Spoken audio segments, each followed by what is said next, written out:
Welcome to another episode of the Dealmakers Chronicles. Today we've got Troy Mertz, a real estate developer out of Chicago and the founder of Moda Homes. Troy, welcome to the show. Thanks, Baruch. Thanks for Yeah, absolutely. thank you for coming on.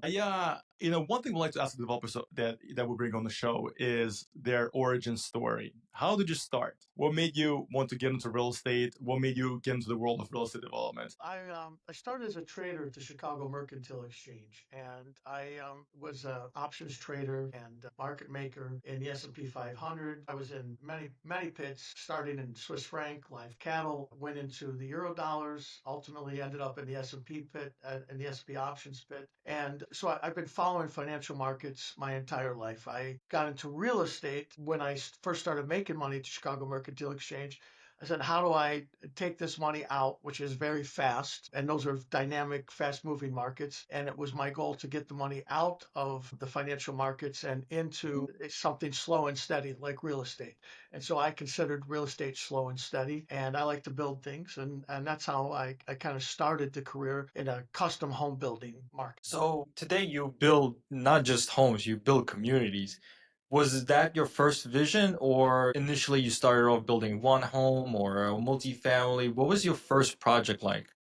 So the first project that I started was a custom home, multi-million dollar home, spec home in Chicagoland. And I ultimately said, as with any trade that I ever do, in any market that I'm in, and anytime I put risk in place, I say, in a worst case scenario, what's my downside? And my downside was going to be I'll build a spec house, a multi-million dollar spec house, and do it with the thought that if it didn't sell, then I could move into it. And ultimately, we were in a reasonable middle class subdivision home in Chicagoland, and we didn't really need to move into a very big home, my wife and my kids and I. But if it didn't sell, that would ultimately be what happened. And that was in 2001 when 9/11 happened, and I had a lot of money in the spec house market, and I was coming home from work at the Chicago Mercantile Exchange.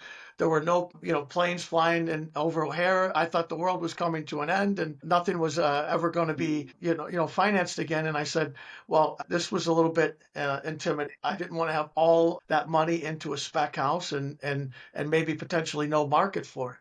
But America is very resilient and markets come back, and ultimately I was able to sell that spec house about a year after, and said to myself, I really prefer to be into meat and potato type of land development, and that's when I got into land development rather than big expensive homes, just middle class, home construction, building nice communities that I thought were a good value proposition for middle class families, which is how I grew up and how I knew the world. When you're involved in markets, in financial markets, and you have so much money changing hands in my pits, just the transaction volume is extremely large. It comes with a lot of entropy, right? When markets get crazy, there's a lot of noise, and when things get noisy, I like to go back to my roots and say what are my roots. And so that's where I started home development. I started developing my first community in 2012, right out of the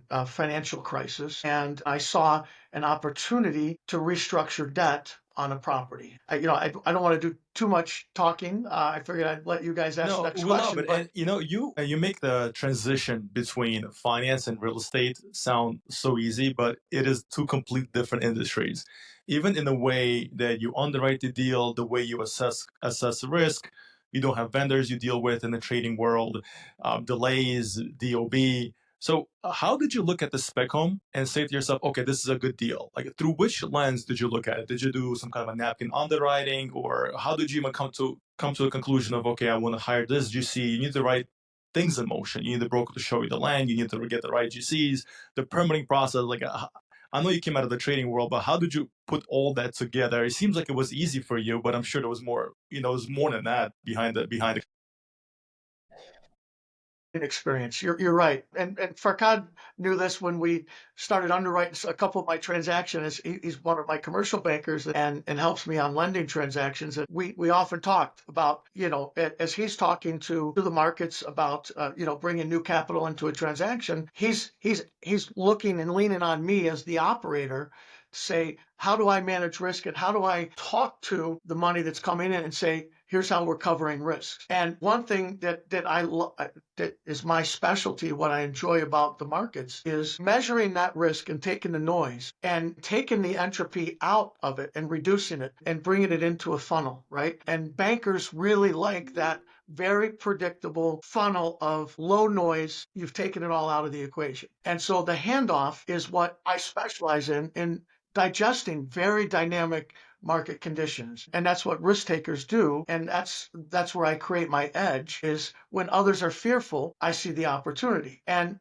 to your point about coming, when we started the first spec house, I had no idea what it was going to take to build a spec home. I looked at the market. So what is the market for the spec house, right? And so just like trading on residential, you're always looking to a market, whether you're a house flipper or whether you're a large custom home developer. You say, what is the market? And once you identify the market, then you kind of backfill into and eliminate some of that noise and say, how do I deliver something? And so it started with, I had two brother-in-laws that were in the business. One was an architect and the other was a cabinet maker, and their specialty was the custom home business. And so we had a good edge in terms of coming into market and understanding what people wanted, right? What was the market asking for? Very high-end finishes, a certain type of design elements. This was a French country community, so it was themed off of that very nice landscaping,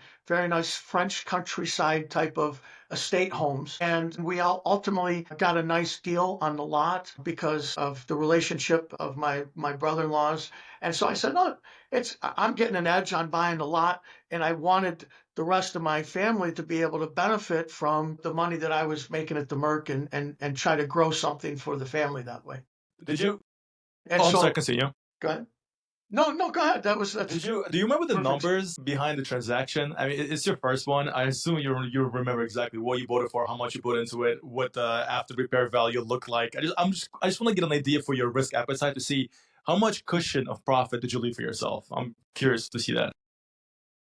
Yeah, and again, this was back in 2000, 2001, so that these are different dollars. It was, I had identified like a $2.5 million market for the custom home when it was completed. And we started with the lot that was, a nice price. Maybe if it was going for 250,000 as a lot, maybe we got a $170,000 price break because of the relationships. And we didn't pick the premium lot. We picked one by the entrance. It was not necessarily the most desirable in the most desirable neighborhood. But that's always kind of my, when I do measure that risk, I try to go on the low end of the spectrum and root for my work to go to the high end of the spectrum. And so that's how we looked at it. And so we wanted to spend about $1 million on the home itself, and that would have taken us to a $3 million type of number probably, and looking to make maybe $1 million by selling the home. That $1 million that we projected, as it turned out, we didn't know what we thought we knew about what it would cost. I was writing $70,000 checks as the market had stopped and we were not done with construction. And we said, well, if we really want to be at 2.3, we have to have a bar down in the basement. And so we did a $150,000 bar that added to the cost. And so when we ultimately saw, we barely scratched out profit, but we unloaded it and we learned a lot about the business. I learned a lot about the business. I learned I didn't want to be in that part of the business. People are very finicky. They think their money is, much more special when I'm spending 2.5 million on this house. Why does my roof not look like this? I said, well, if you want your roof to look like that, you're going to have to pay 2.6 million. I don't know what you want me to say, but you always get what you pay for. And so from my perspective, it was a little too finicky a buyer, not my taste of people to be dealing with. And I said, I want to build beautiful subdivisions.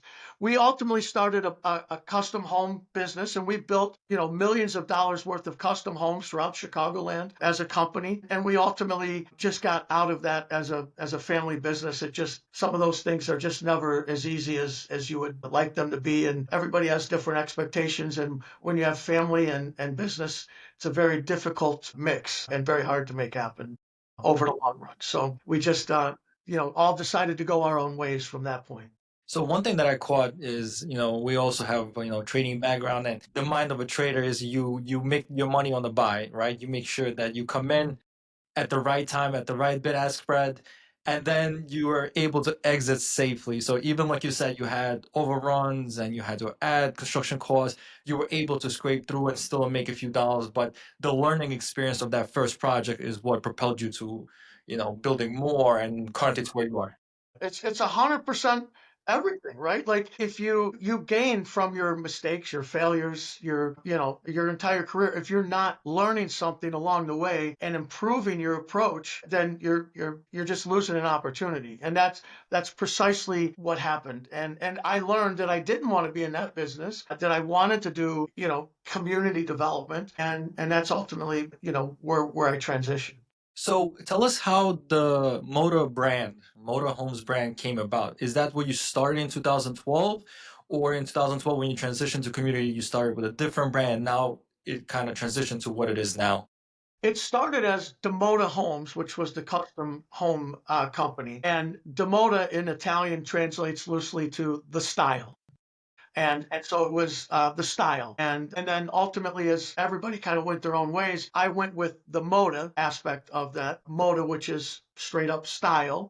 And something that we wanted to keep as a theme for the company as we moved into development of communities. So, question. So, as you're dealing with building a spec home, so things aren't going exactly right. Like, what does your support system look like? Are you speaking to your wife and your wife is saying, "Oh, baby, it's okay, keep going," or is it more like, "Oh man, we should have never got into I real don't want to estate"? live that What kind life. of conversations are She you said, having? I do not want to live. Yeah, I and my wife is bless her heart. I mean, she is the most incredible gift in my world. And I said a long time ago, I said, if you wanted to go on the merry-go-round, you could marry, someone else, right?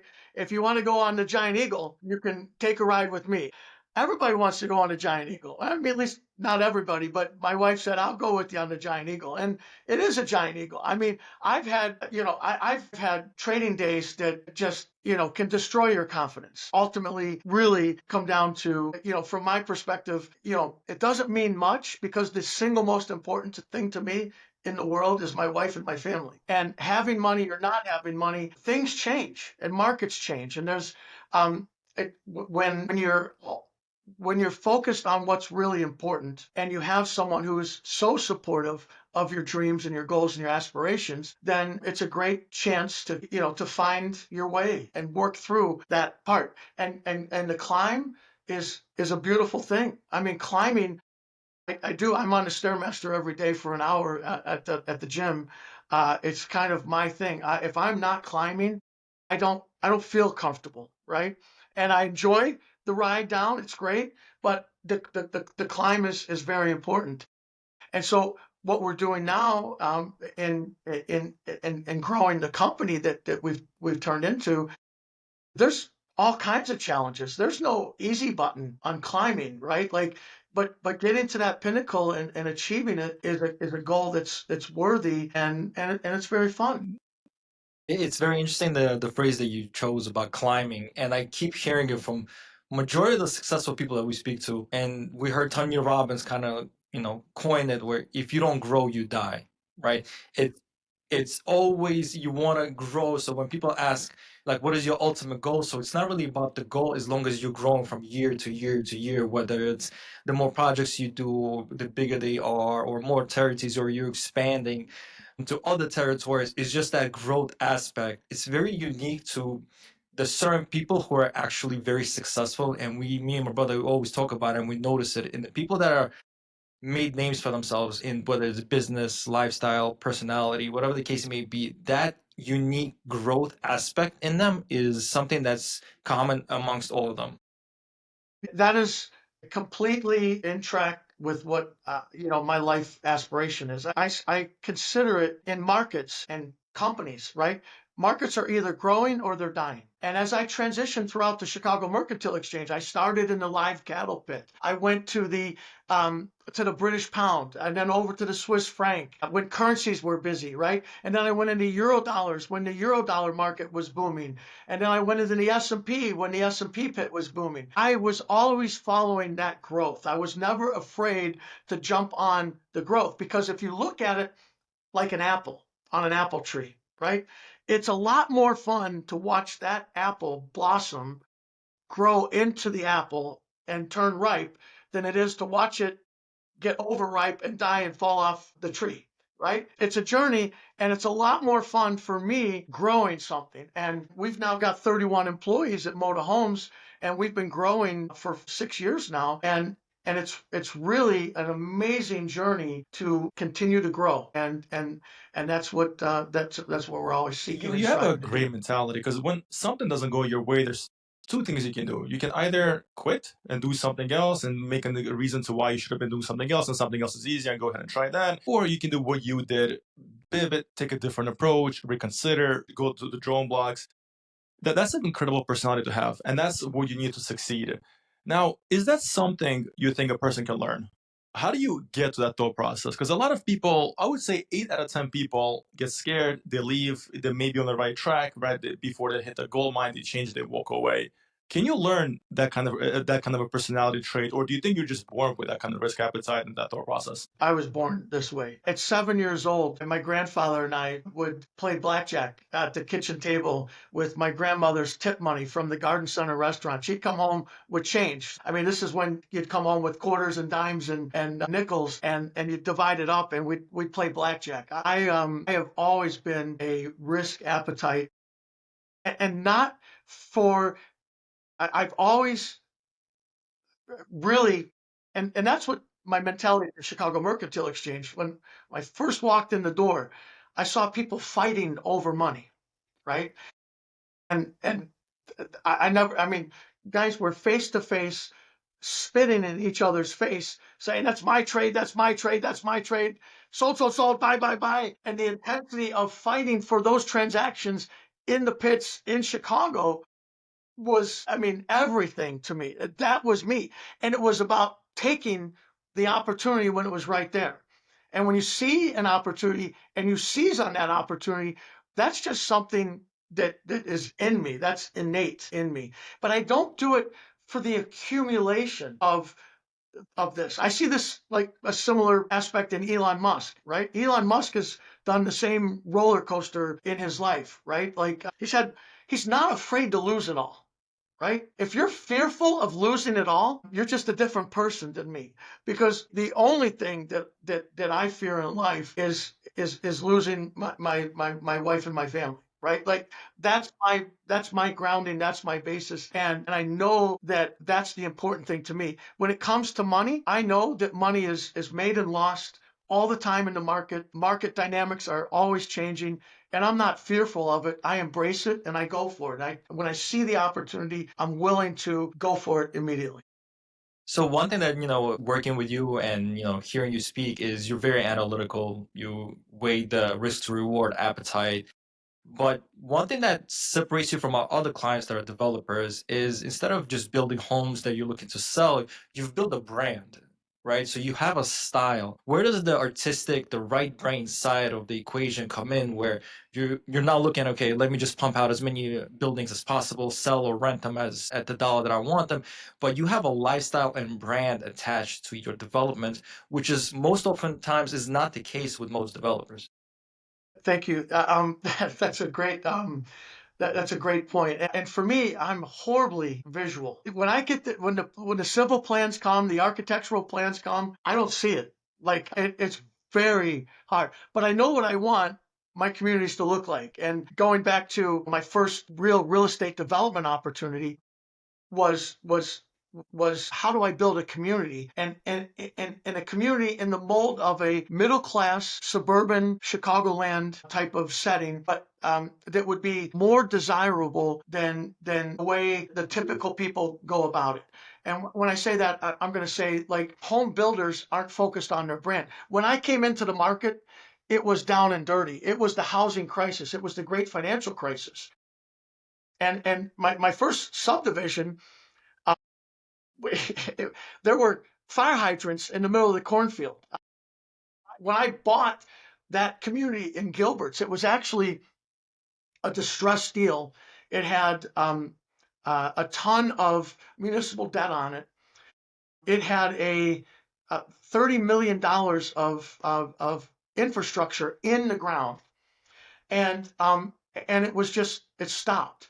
And the only way to get that going again was to go, really, really consolidated in terms of risk management. And I viewed it as an options trade. They sent me the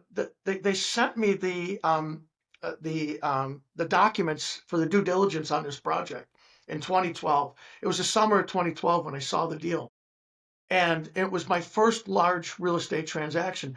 It was $100 million mortgage on the property. Okay. And the banks couldn't figure it out. It was in distress. It had $9 million of unpaid taxes on it. And it stopped. And nobody's writing a $9 million check in that market to start that community. Illinois had, an exodus of population. People were not moving. It wasn't a Sun Belt state where people were moving. So he said, how do I turn the lights back on and make this look like something? And I got the tractors in and I started mowing down. The weeds had grown. You've seen those pictures in like the books or online where, when man has left and you see like an old amusement park where everything's growing, the weeds are crazy. And this was like, if you saw the picture, I think I might have one of the pictures.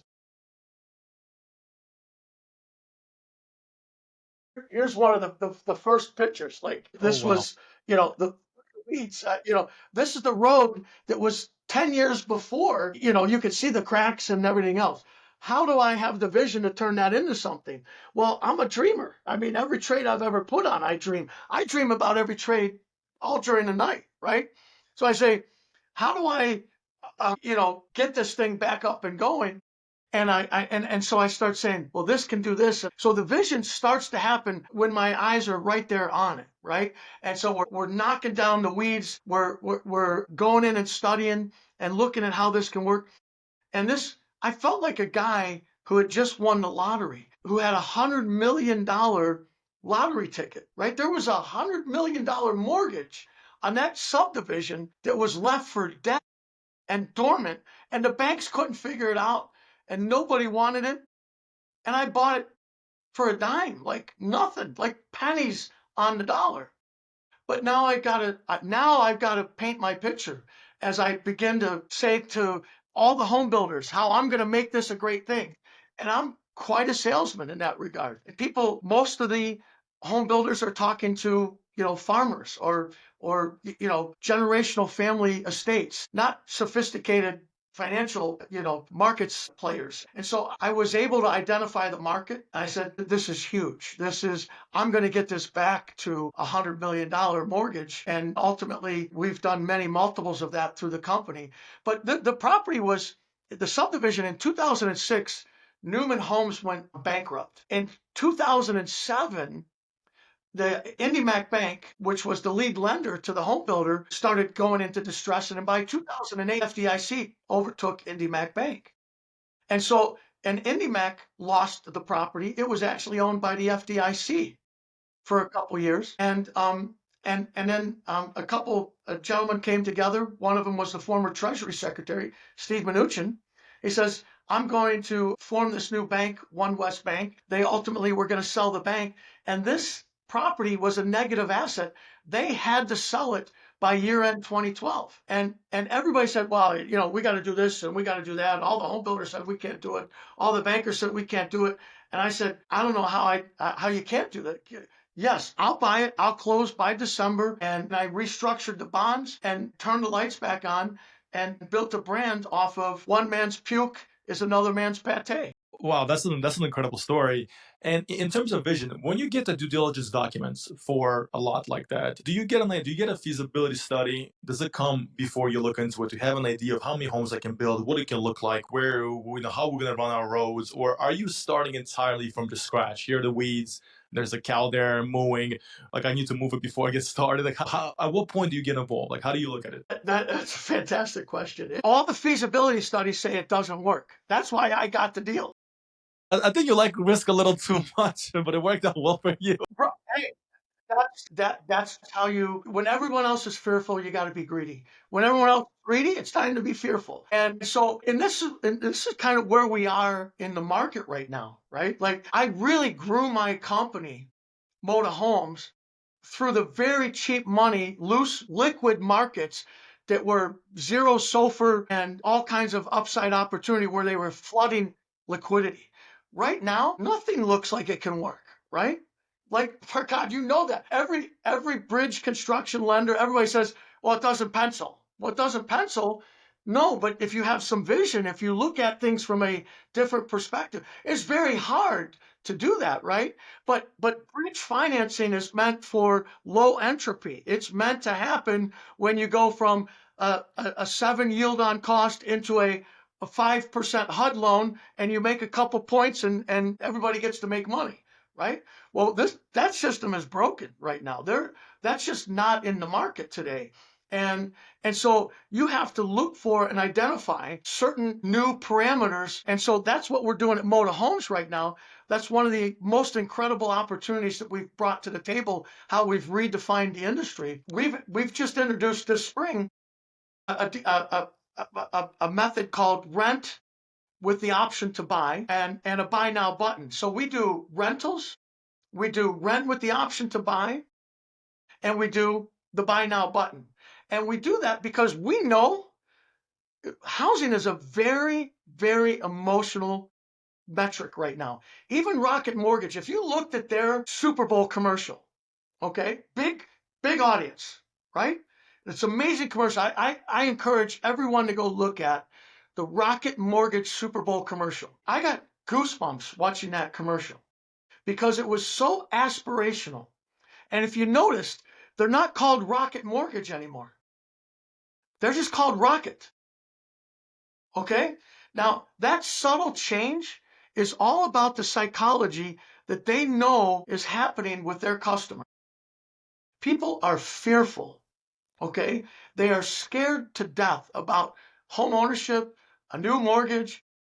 Where am I going to live? Is my landlord going to raise my rent? What's going on in the world? There is incredible amount of fear out there. And so what we've done is we've embraced the opportunity to deliver a brand new financial product. And Bridge Financial, right? The bridge was always 7% yield on cost to a 5% HUD takeout. Okay? That's not happening. I don't know when it's happening, right? The markets are so goofy right now, but we can't stand around and wait. But what we do have is we have a great lender now. Encore Finance is our lender on our long-term strategy for aggregation of everything that we produce in our pipeline right now. We're moving $50 million here in the first half of 2025 onto an aggregation line with Encore. And they take and they use two appraisals. They take the commercial appraisal and they take the resi appraisal and they say, where are we at in the market? And if you said the commercial appraisal is 430,000 on a townhome and the resi appraisal might be 350, right?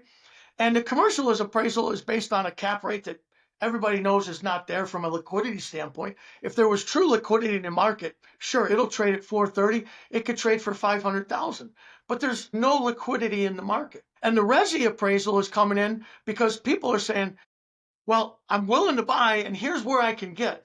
But we have run out of customers in the new home market.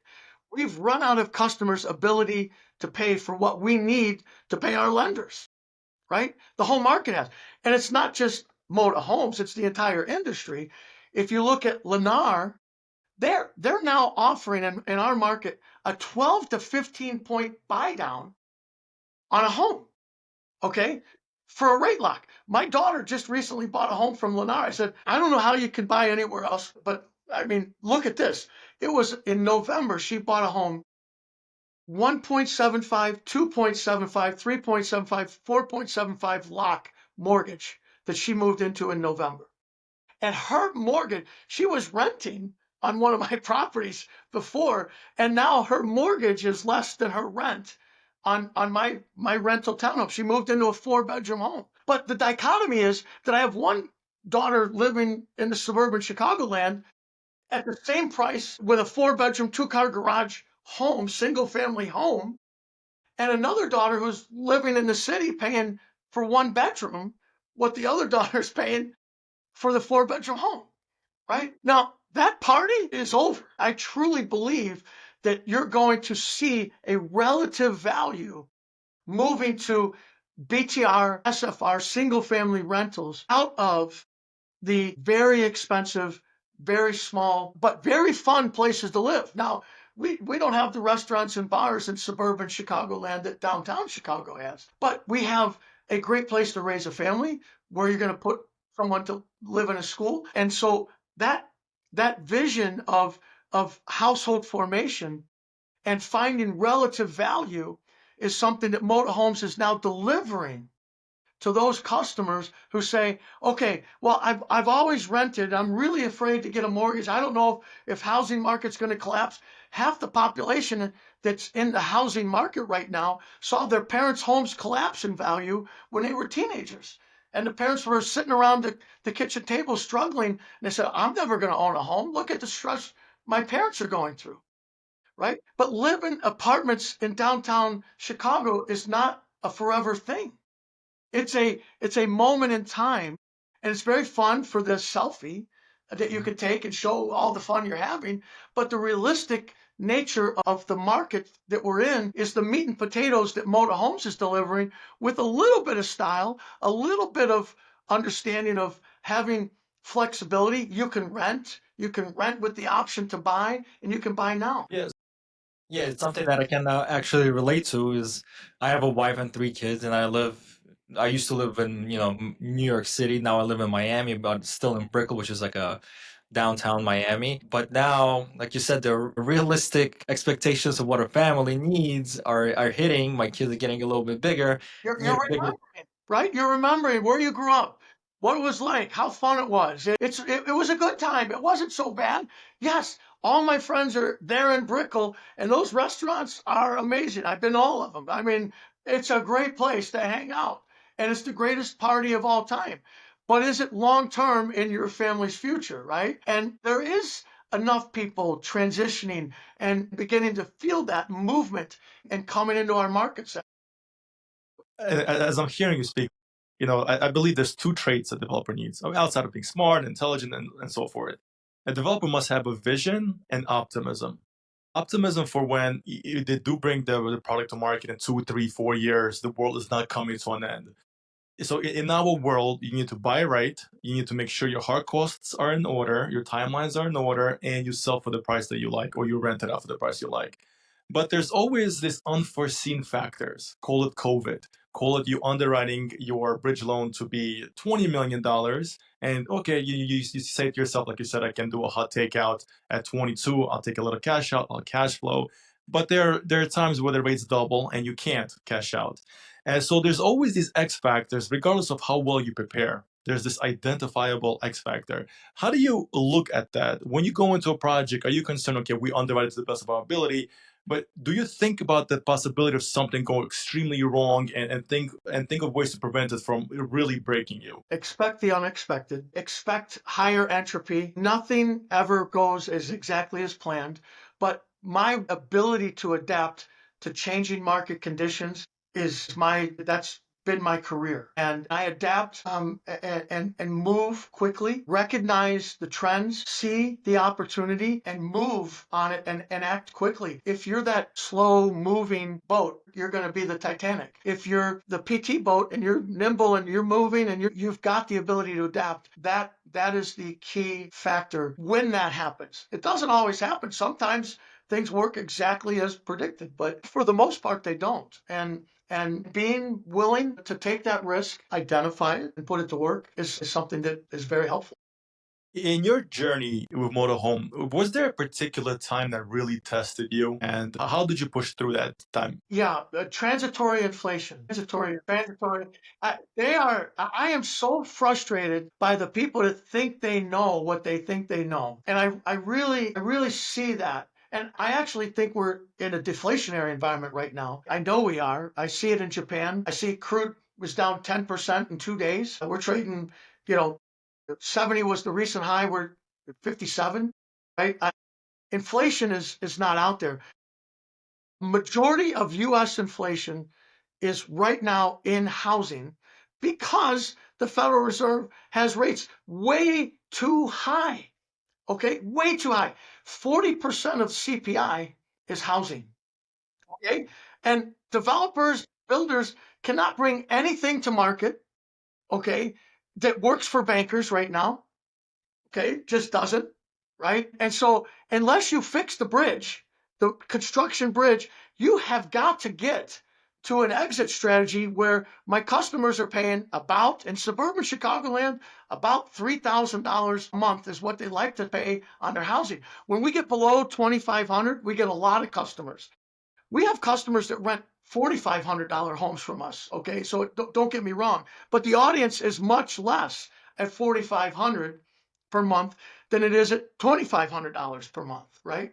And so unless we reduce the takeout, unless we find a way to find long-term financing in the low multiples below where we are today, you're going to have artificially expensive housing. And I'm a supply side economics guy, right? I am a Ronald Reagan Republican, a John F. Kennedy Democrat. I'm right in the middle. Okay.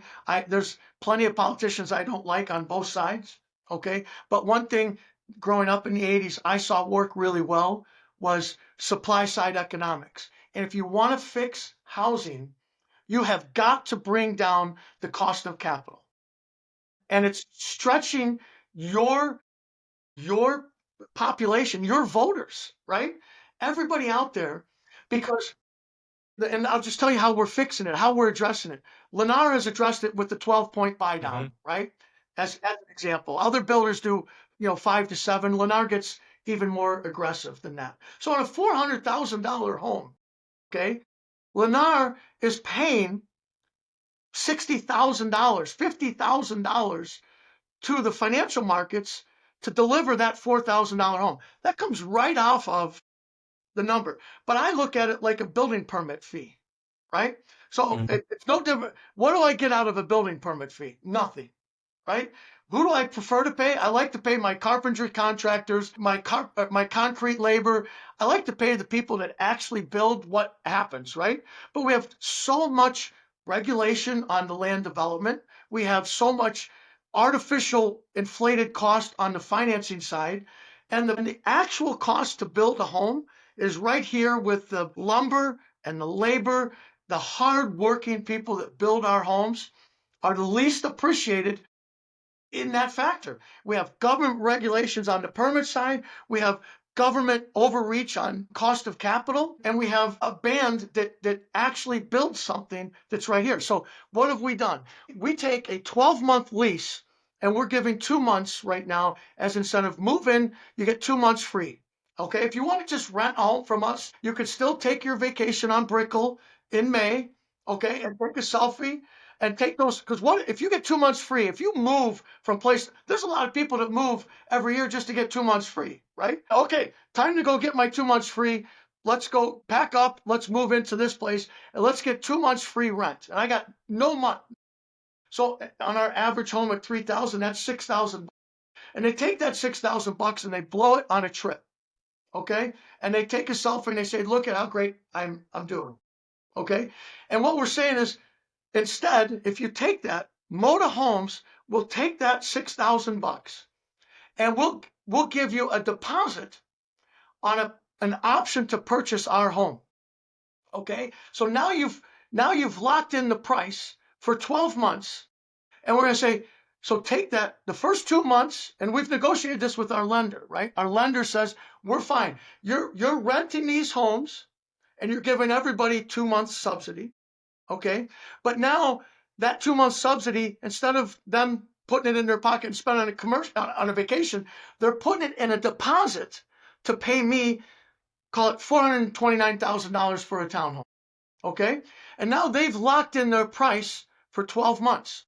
Now, home price appreciation, because supply is, again, I talk about supply side economic. Homes are only going up in value because supply is only getting tighter. Nobody's moving. The lock in effect is here, right? Nobody can go anywhere on a 3% mortgage. So they have to live where they're at. And so the only people producing it are new home builders. That's what Moda Homes does. We create communities and we create housing. Okay. So we're not, doing SFR where we're buying distressed homes off the market, right? We're creating new homes. We're creating homes that people say, this is a new community I want to be in. We're taking that 2 months deposit now and giving someone the hope that in 12 months, this price of $429 is going to be a great price for that home. Okay. 10% price appreciation would get you 40% price appreciation, $40,000 of price appreciation on a $400,000 townhome. Check your market on Chicago right now. We're going up 10% a year price appreciation because there's no supply. Okay. So we've given them that incentive. Now they've got a financial product that they've locked into. Okay. And then we pre-qualify them. We have a mortgage partner. Guild Mortgage is our mortgage partner, and they're providing mortgages for our buy now. So if someone wants to say, hey, I really like the home, I want to move in now, hit the buy now button. Hey, I want to rent for the first year and I want to transition. I want to pay down my debt. And we coach them. We give them, as a company, Moda Homes has kind of looked at 3 companies that we model who we build our company after. Number 1 is Invitation Homes, just because they do single family rentals really well. They do it better than anybody, if you ask me. And they're providing a service to the market that the market needs. Number 2 is Prologis, which is the single best development to operator in industrial that we have in this country, right? It's a hugely successful company because they take farmland or raw land and they turn it into logistics and they lease it, they develop it, they build it, they lease it, and they manage it. Okay. And that's Prologis. And then SoFi Technologies. SoFi Technologies built an entire company off of this restructuring student loans, right? They connected with somebody who said, how am I ever going to get out of this student loan conundrum, right? How am I ever going to pay this off?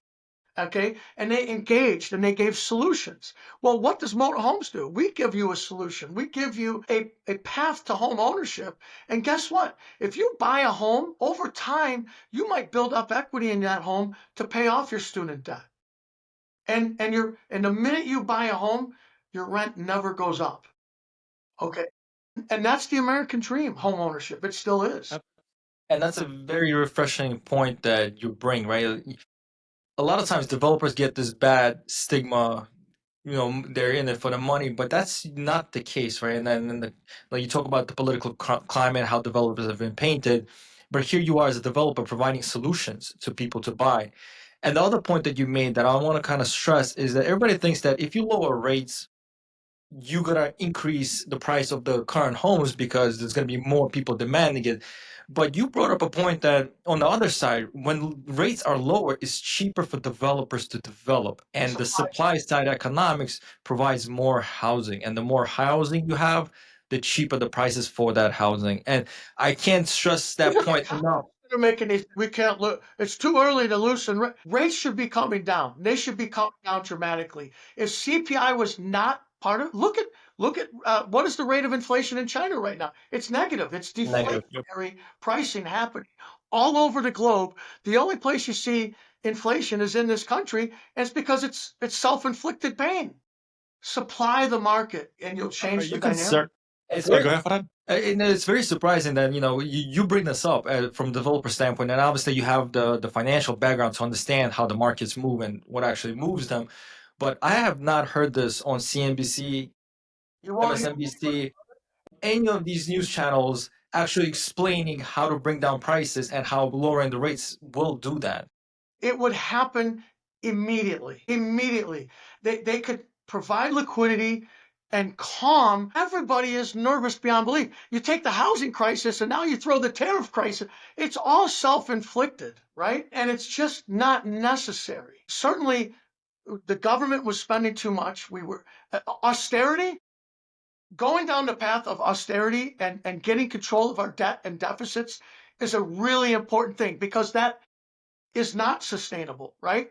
But taken in combination with supply side economics and some key austerity measures, you could absolutely light this economy up for the right reasons. For the right reasons. And you put the money in the hands of the people that need it most. Middle America, just looking to raise a family and have a good paying job. That's the American dream, and that's what I think that is absolutely potentially out there for us, and it just takes someone with common sense to make it Are happen. you at all concerned that tariffs may increase the price of construction for homes? No, not at all. I'm really not. My concern is labor supply. The hardest working people that we have in this country are the people building our homes. Nobody works harder than the labor, and it's 90% immigrant labor, right? It is hardworking labor that maintains our houses once they're there. But I think Trump said it. He said we're gonna build a wall and we're gonna have a great big door, right? I think majority of the country wants reasonable immigration, right? And let's bring in smart people. Let's bring in safe people. Let's vet them. Let's make sure that they bring something to the American dream because this is the country that's the shining light on a mountaintop. The land of opportunity. We can have enormous economic growth with smart immigration and immigration that works for everybody, not just a flood, not just one political class or another. A measured approach. We need it for this economy to Yeah, grow. absolutely. And you bring up bringing in quality people and to your own company. What do you look for when you're hiring people? I know you mentioned you have 33 people now who work for Moda Homes. What are some things you look at? Do you look at personality, their professional experience? What really makes somebody stand out for you? We bring the best in the business. They are the people that are part of our team. They're tech savvy, number one. Okay, we are really in a technological revolution, and we've deployed technology across the board for our company in order to achieve operational goals on our NOI. But we had when things get tight for us, our lenders tighten up on us and they say, Troy, sorry, this is where we're at. We don't have the money in the budget, or you've got to make this happen. I've had our team members that are, as an example, our procurement and insurance specialist also is out there in the field helping our maintenance team. It's all hands on deck because the system in housing is broken and we're adapting. And if you're not willing to adapt on our team, you're probably going somewhere else because I'll give you a perfect example. In the property management arena, we are actively changing the way this whole system works. We started by having a property manager, a leasing manager, two maintenance specialists, and our expenses were through the roof and everything kind of slowed down and our budgets were destroyed. But through deployment of technology, there's like Elise AI, which is a new software technology that really connects with our customers. We've built what's called Moda Homes Connect, where we give the DoorDash of home maintenance tickets to our property management. So in other words, our customers, they just want to be talked to. They want to be heard, right? They're hitting maintenance tickets for for the refrigerator filter, water filter, right? I mean, these are brand new homes. We should have zero maintenance calls, but people just want to be heard. They want to be responded to. So you get a DoorDash experience. Think of DoorDash. Why do you not go? If you want to order Chick-fil-A, you could pay $7.99 for your Chick-fil-A at the drive-through, but you're willing to pay $15 for the Chick-fil-A with the tip when the driver delivers it. And by the way, you're watching the game right? And you're watching your app and you're seeing a Chick-fil-A come from the door. And when the guy comes to the door, you get up, you walk over and you greet him at the door, you take your Chick-fil-A, you come right back and you watch it and it's here. It's the customer experience through technology that DoorDash, I never would have thought DoorDash would be successful. And now nobody can imagine a world without DoorDash, right? Because it's only a customer service. And that's through the technology. Moda Property Management is the most technological savvy management company in the market. And we have deployed efficiencies. We've reduced, if Farkan saw this, I sent him a bunch of our models. He said, Troy, how do you go from a 45% NOI cost to 35%? I said, through technology. Less employees, more technology, harder working employees. Pay those employees that are working hard for you because technology is increasing productivity by tenfold. So we'd have a $50,000 a year salary person that was on their phone scheduling their soccer, appointments and their basketball practice and not caring about the job that they were doing. We'd rather pay them double and have them be 10 times more productive and make our product that much better.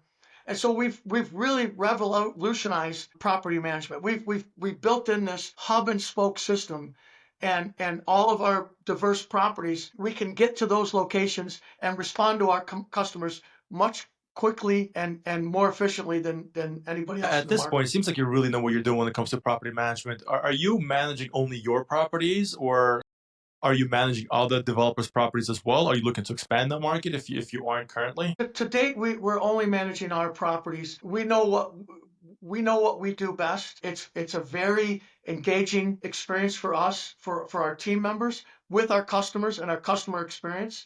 And we've aligned our goals to be such that our customers are getting our full attention. And we elevate our game. In order to expand our property management, we'd have to know that the people that we're working with have the same goals as that we have for the customer experience. Some people might say, if there were, I suppose we could do it if we were fully aligned on that perspective. But for right now, we're managing ours. So in every development, right, when you mentioned the capital stack is the debt, right, and the current issues with the rates and everything like that. What about the equity part for you? In terms of your developments, are you always looking to your own money? Do you raise money? Do you syndicate money? What are some of the ways that your developments come about in terms of actual capital stack formation?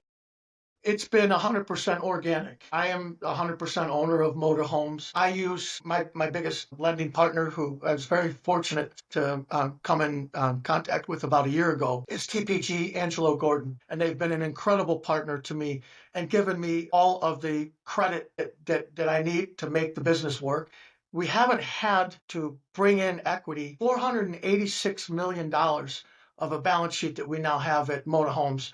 I took $3 million of equity, not because I wanted to, but because the banker wanted to make it happen. Because it was such a talented banker, I said, fine. I hated it. It didn't work from that perspective because it was $3 million micromanaging $50 million of a project. And we were very fortunate, and the market has worked to my advantage this way. So I'm one of the largest landowners in Chicagoland, and I've grown my portfolio of assets by accumulating at a very great basis and then financing the development. And luckily, the Fed has created a supply shock that this year, I'm the lumber operator that was 2 years ago in the market, where I had lumber and everybody wanted it at the same time. I have land and everybody wants it at the same time. Home builders used to be about 10% of home sale transactions in the country. That's a typical range.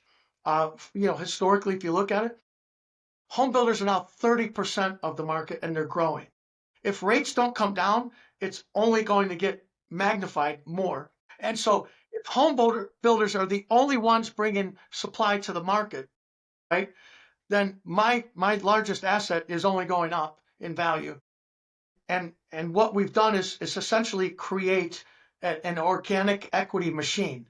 And so we are working with a number of financing scenarios to create a REIT for Moda Homes, because much like Prologis does, Prologis grows their equity as they develop their land and get through the full operational. But you turn into, instead of a traditional home builder that sells and exits, right?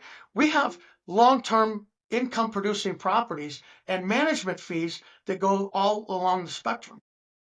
Do you?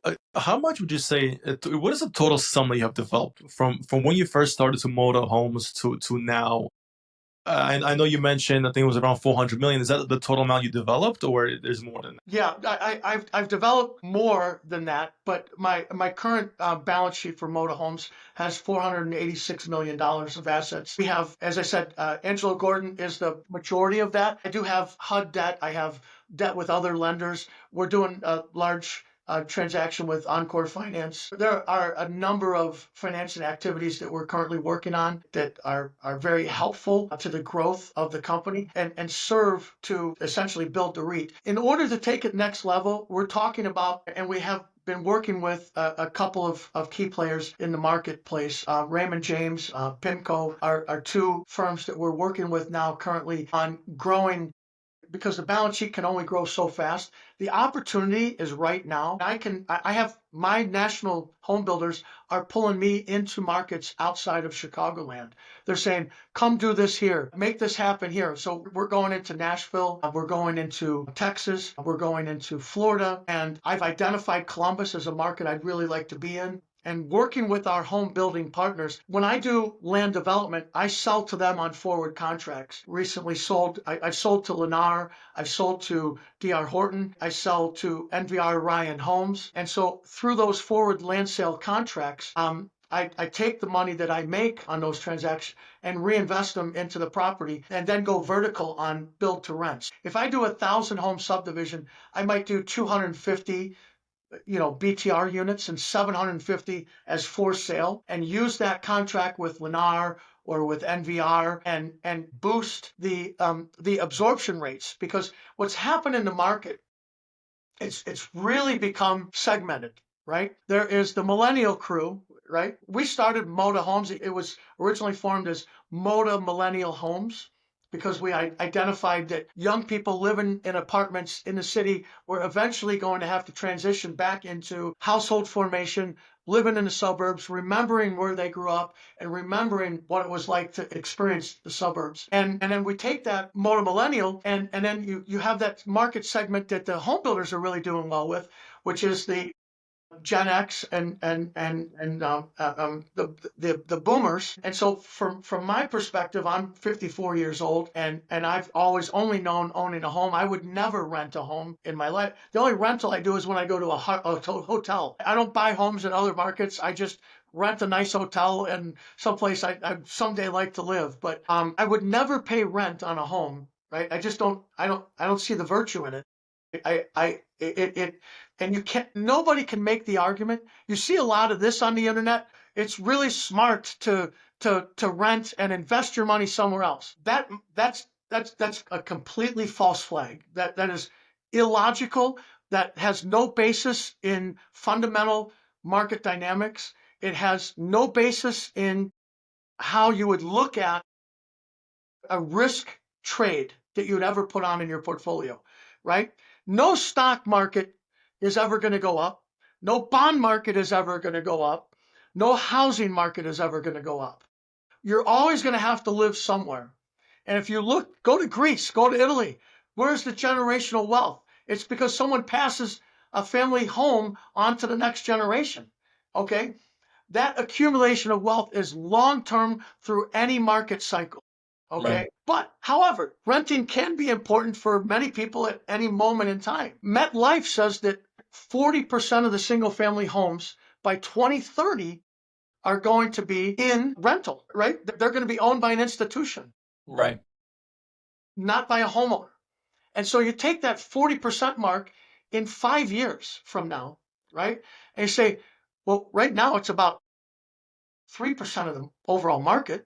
Right? I mean, it's nowhere approaching that. And you say, how do we get there?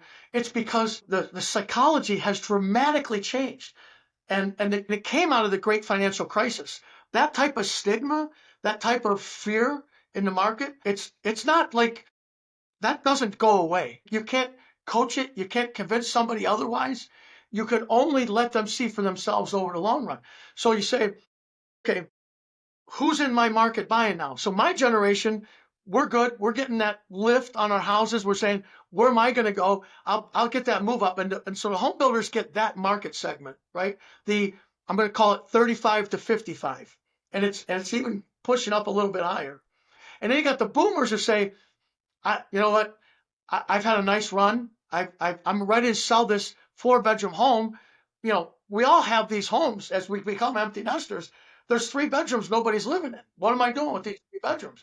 You're going to either move somebody in, which happened in my great grandmother's generation, where my great grandmother moved somebody in to rent her house that she owned, right? But that's, I don't think, happening anytime soon. So you say they're selling and they're coming in and saying, I'll rent something because I have a high paying job in Chicago, but I really want to live in Florida eventually. But I'm going to rent now for a few more years. So the boomers are about 40% of our renters, and the millennials are about 60% of our market. And then everything else in the market goes to the home builders who are doing a great job of delivering to a wealthy, they're not making first time home buying stuff. Because anybody coming from a luxury apartment in Miami, Brickell, does not want to live in a first time home buyer with Formica countertops and linoleum flooring in the suburbs of Miami, right? So you've got to give them something. You got to give them an uplift, right? And so that's where the market is it's an aspirational. It's like, I'm not ready to go down and dirty again. I want to be somewhere here on the for sale. But home builders, they can't do this. NAR doesn't do rentals. NVR doesn't do rentals. They don't even own land, right? Horton, if they do rentals, they transition right out. They just deliver it to a market. But even like DR Horton has stuff coming on the market today that they know there's no market for. If they went to Farkad and said, Farkad, give me some equity. This is undervalued relative to the commercial appraisal, but we can sell it here at 400. Give me something on the commercial. You say, I can only get you 350 on a commercial basis because I can only get you 65% of debt service coverage ratio. And that's where you're at, right? You know the market. You Yeah. say, where do I get the 20% equity? It don't exist, right? There's no equity in the market anywhere in the world right now for housing commercially financed because the bridge is broken and you can't get there. So what do? When we sell to our home renters, right? When we sell to them, they're buying from us with a federal program that gives them 97% leverage. First time home buyers or a new time home buyer that hasn't bought a home in the past 3 years can get 3% down on a mortgage for a first time home buying right now, right? And say, okay, I'll take their 97% leverage instead of Farkad's 65% leverage and get to the price I need to pay off my lenders. And so that's why we're working in the market that we're working right now. And that's the only addressable market that we can identify right now. And it's exploding in opportunity because things are broken and it doesn't seem like anybody wants to fix it anytime soon. So talking about fixes, I'm very curious about your opinion on this matter. You mentioned the big players owning single family homes where they're renting them out. The BlackRocks, the State Street, the Vanguards, hedge funds, private equity firms buying out the single family homes and killing that home ownership possibility and dream for a lot of people. Do you think there should be something done where a private equity firm or private money like BlackRock should not be allowed to buy single family homes? I'm just curious what your opinion is on that. Government controls are always wrong in every situation. And you see that. That's one of the reasons Moda Homes' approach is that, there was a big stigma. We don't want those renters in our neighborhood.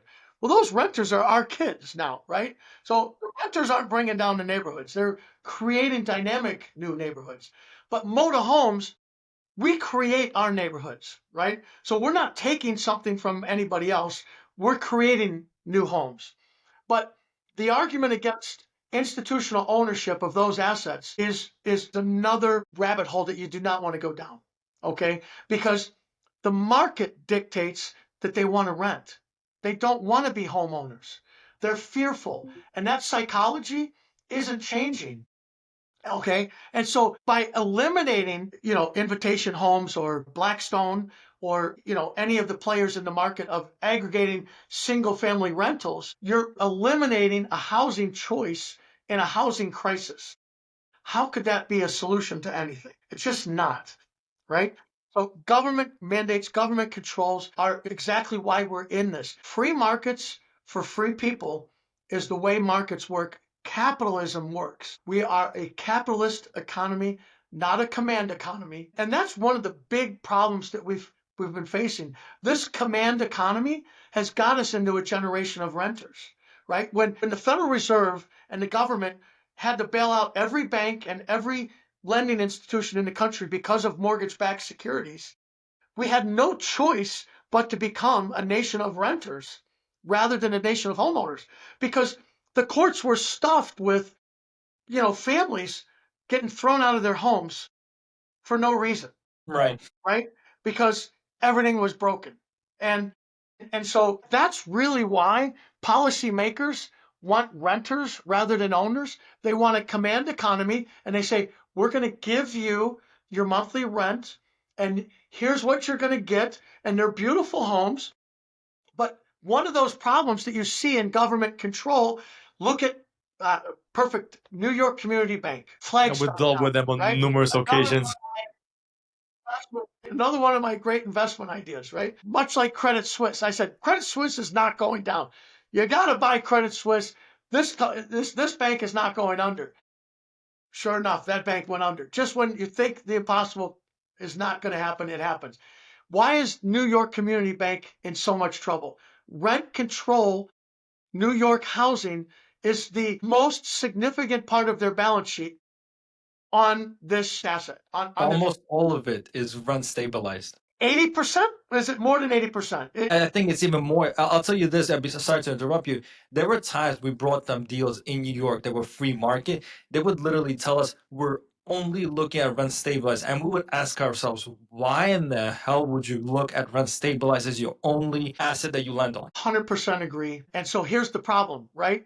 When you have rent controls and you can only get so much, like I said, my audience, I know from the data, we have an enormous amount of data in our data tape. Our Moto Homes Connect platform, we survey our customers, we hear from them. We get to 2,500 and the audience just falls apart, right? It just collapses.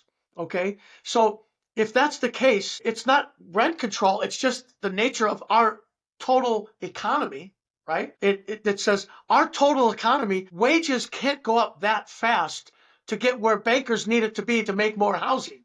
So the only thing you can do is bring it back down. So this is called a Texas hedge. When I tell my wife to invest in New York Community Bank, because, I say this is a great bank and a great opportunity, it was based on the premise that interest rates would come down. Well, what do I need as a land developer and as a BTR operator? I need rates to come down. It's a goddamn Texas hedge that I should never, double up on a Texas hedge, right? So, I guess the point is, another lesson to be learned: when you think that a bank is undervalued or cheap and you say that it can't get any worse, and I know interest rates are coming down. I knew interest rates were coming down until about 48 hours ago. It was Monday morning. What is today? The April 9th, April 10th. It was April 8th. We came in, markets were down. 10-year was trading at 3.87. Even Bessent, the Treasury Secretary, came out and said, well, if there's a recession, that means, inflation will be subdued and rates will come down. And that's when the market even humbled the brightest and the best in our country, right? Because we're now at 4.6% on a 10-year as credit default swaps are blowing out, as everybody's unwinding trades from tariff war that nobody's expected, and people are this is a balance of payments thing, right? You've got a global balance of payments trade that has been halted. So all this currency trading, everyone's like, okay, where's everybody buying yen? Where's everybody, getting long dollars? And they're unwinding, and the risk off has blown up the whole market in terms of fixed income and credit default swaps.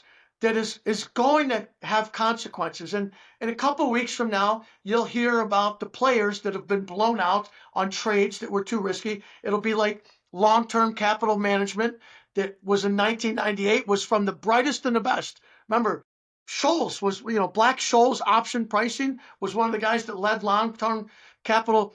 They were trading euro dollars when I was in the euro. This was the way euro dollars were always going to be this way until they're not. Right. And when you have this much uncertainty in the market, that's when things change. And so we'll adapt. It's not the end of the world. It's not. I've been through every financial crisis in my career. Never bet on the end of the world. Never bet on the end of America. Okay, planes not flying over O'Hare when you're driving by. The great financial crisis when I bought all of my land in Chicago. It all creates opportunity.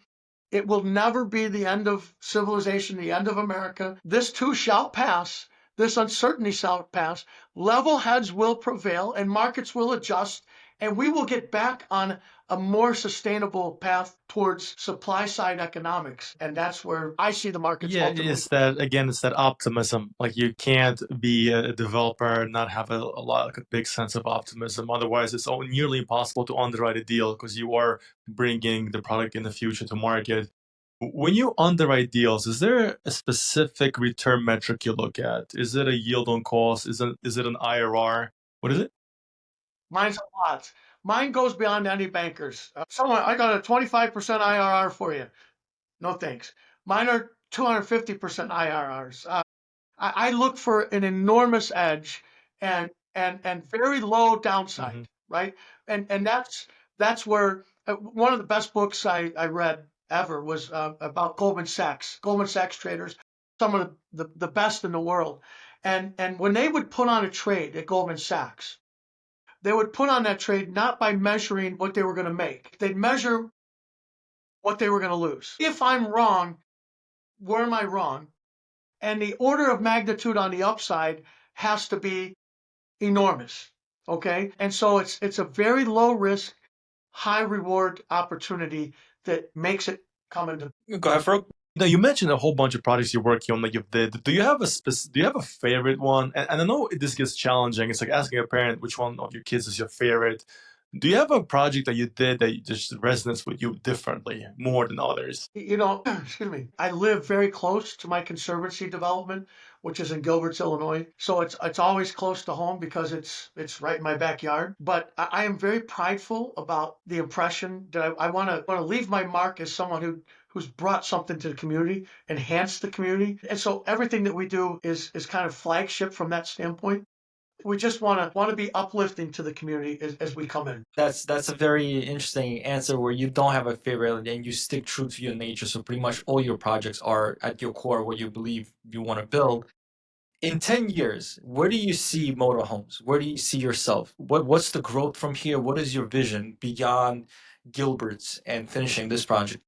We are creating a financial product, our securities platform. This transition. So if you look at traditional BTR, like BTR assets that like DR Horton is selling a lot of in my market right now because the capital markets are not real friendly, right? There was a project, and I won't give specifics, but I will tell you that DR Horton fought so hard for this BTR community that the mayor was voted out. One of the trustees moved.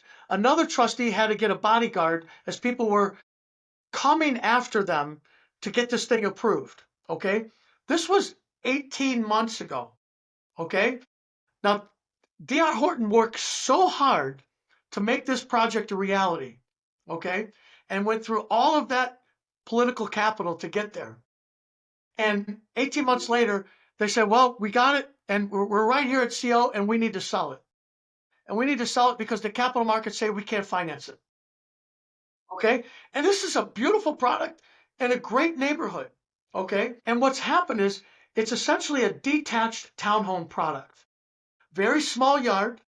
Okay. And the reason they like detached townhomes for SFR or BTR rental, right?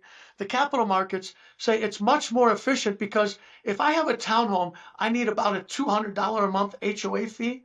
If I have a detached townhome with a small single family lot, my HOA fee is about $50 a month versus $200. because you don't have the common roof.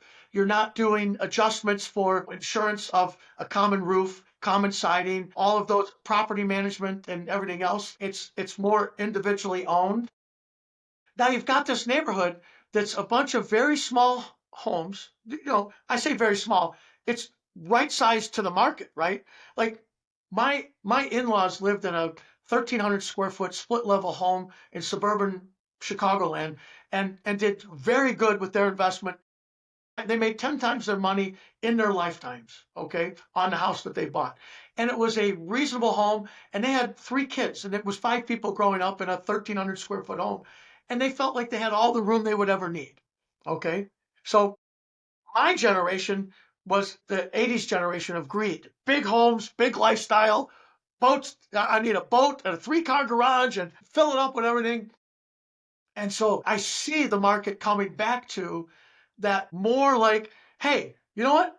This suburban, and these were on average 17 3-bedroom and 4-bedroom single family homes that Horton would build as a detached townhome.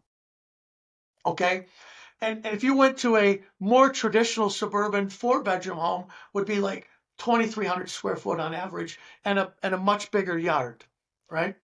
And that would be a for sale product versus the for rent product. But the problem when you build all of these very small townhomes and nobody owns them is you don't get community development. You don't get enhancement. You don't have someone put in a fence. You don't have landscaping. You don't have decks, patios, streetscape, home improvement projects. The trips to Home Depot, the thing that makes a new home community when you get the 2-inch tree at the front yard turn into that big over 25 years, it turns into a big, beautiful home that y'all remember from your suburban, growing up in the suburbs. You say, well, that takes 20 years to do. And so what Moda Homes is doing through their community development and through the rent with the option to buy, we're creating a securities product that identifies where 30% of the homes are buy now, people coming in, and within 3 years, they're gonna buy that home. Okay. And so we have a very good lender that does that, Encore. I think they're backed by Blackstone as their funding source and a big partner of theirs. And they're very good at creating a financial product that gives flexibility for scattered site rentals, right? So if someone here says, I want to buy, but this guy says, I want to rent a little bit longer, my traditional HUD financing for a townhome project is gone. My Freddie or Fannie takeout financing is blown because Freddie and Fannie do not have scattered site. It has to be one drawn line and one aggregated rental community, which means nothing can come in or out, right? So the only way to get there on this is through securitization, which is what Invitation Homes does. If you look at Invitation Homes, they're selling and buying homes all year, every year. Okay, they're trading their portfolio, they're maximizing value based on high frequency data. Just like them, Moda Homes has a bunch of high frequency data. We'll see a home go up in value. I saw one of our homes go up in value $30,000 in 30 days. Wow. We're changing market conditions on our high frequency data, which pulls from Zillow, from CoreLogic, um, um, um, from Zonda. We get a bunch of data services monitoring high frequency and then look at it relative to our asset and drill down on where that's coming in at. And the price moves that much. Well, that's time to sell, right? Now let's do the arbitrage here. And I go back to my roots. And that's what Invitation Homes does. And if you don't have a securitized product, if your only bridge financing on construction bridge is Freddie or Fannie, well, they just fired everybody at Freddie and Fannie. Okay, I got no takeout with Freddie or Fannie. I don't know. They're not lending right now. Now, maybe 12 months from now, they'll figure it out and they'll start lending again. And maybe they'll do scattered site. But until then, there's no takeout for that bridge financing, right?